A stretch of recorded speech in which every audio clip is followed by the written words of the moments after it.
I got cystic fibrosis. See, I've got cystic fibrosis. Hey everybody, happy long weekend to those of you that are Canadian, and we will be having Monday off to celebrate Canada Day, and I believe that everybody in the States will be having Wednesday off for the 4th of July. Not as cool as having the Monday, but I hope you all enjoy this weekend and the amazing summer weather that we are having. Personal experience with this is at a very minimal. Growing up, I did not know anybody else with CF. The first time that I really came into contact with someone was in grade 9, I believe it was. It came to my attention that there was another student in my grade that had CF, but she was too ill to actually be attending school at the time. So it never really crossed my mind about, running into her or having to avoid us being sitting near each other in class. So that's the extent of my kind of knowledge of living near individuals with CF pre-transplant. I got to know people in the CF community after I was transplanted. So up until I was 18, clinic was already set up so that everybody was separated and you weren't sitting in the same waiting room area. You were put right into a clinic room. So I never kind of like bumped into people in clinic, I guess, pre-transplant at all. Well, I got really sick. I got my lungs. My dad had been updating people, mainly friends and family in the local newspaper kind of thing, just to let people know that I had gotten lungs and I was recovering.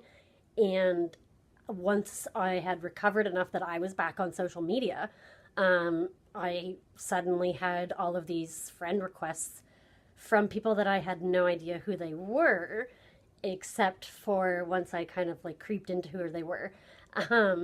I found out that they were CF patients. So really up until that point in my life, it had never crossed my mind to kind of reach out or look for a friend specifically because they had CF or understood what I was going through, I guess. Mainly I get out of most likely ignorance, I guess, in that I was really healthy growing up and I didn't think twice about CF. I had my days where I was mopey and I hated CF for making me have to do treatments and whatnot, but I kind of would just have some time to myself, or I would complain to a friend or my sisters, and then I'd get up the next day and go about my day. So post-transplant was really when I started connecting with others in the CF world, and it started out on social media, and then at clinic for transplant was when I actually came into, contact with other patients. No, this is not correct. I did meet 2 friends with CF in the hospital stay I had leading up to my transplant. We were on the CF ward, and Aaron and Emily were 2 adults that were also inpatient, and they kind of popped their heads in my door and said, "Hey, we heard you're the other CFer here." And I made friends with them, and that's when I kind of realized that there was this, 6-foot stay away from each other. Because I find that my clinic, I don't ever recall really being told, stay away from other CF people. Clinic was just run in a manner that you didn't run into people. And it really never crossed my mind as a kid. And then once I got into adults, I was so sick. And so Aaron and Emily kind of just sticking their head in, they're like, "Hey, you're the new girl." I was kind of like, "What do you mean I'm the new girl?" And they kind of opened up this world of people being friends, but I was way too sick at the time to really interact much with them now, or at the time. I talk to them more now. Emily is no longer with us, but Aaron I have kept in touch with, mainly over Facebook and social medias. But so transplant was when I really more so came face to face with people. And it was different because I was post transplant. I didn't have CF in my lungs, I didn't have any active infections, and there isn't really a written guideline for it. I mean, it depended on what doctor or nurse you were talking to, whether they said, oh, you still shouldn't be in the same room as somebody with CF, whether you're post transplant or not. Or, another doctor would say, well, like, as long as you keep some distance. I mean, if you don't have an active infection, you guys aren't of as much risk to each other.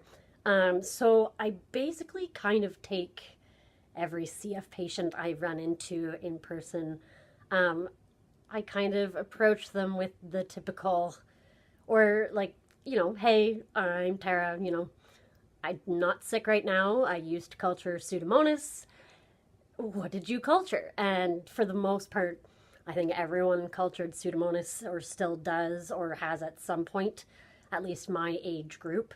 And so basically, if we had cultured the same things and we weren't sick at the time, we'd sit and chat and we'd keep, a chair or two between us in the waiting room. Or, if we were at Tim's, we'd sit like opposite sides of the table. But that was the first time I really interacted with CF people, and I kind of realized there was this whole world out there of people that like just understood life. I have a few friends that I have chosen to be closer with, and we've hung out in person. Two of which were post-transplant when we met. We both were, yeah. So we hung out. We've sat in the same room with each other. We've gone out for food, that kind of thing. And actually, I am attending one of my first transplants friends. His wedding is next weekend, which is really exciting. So I'll be at his wedding, and he will be at mine whenever that date is. Hopefully soon. I would like to get my lungs, but basically, I've come to a point where I was basically befriending everyone and anyone with CF, and now I'm a little more, I guess, controlled in who I'm friending.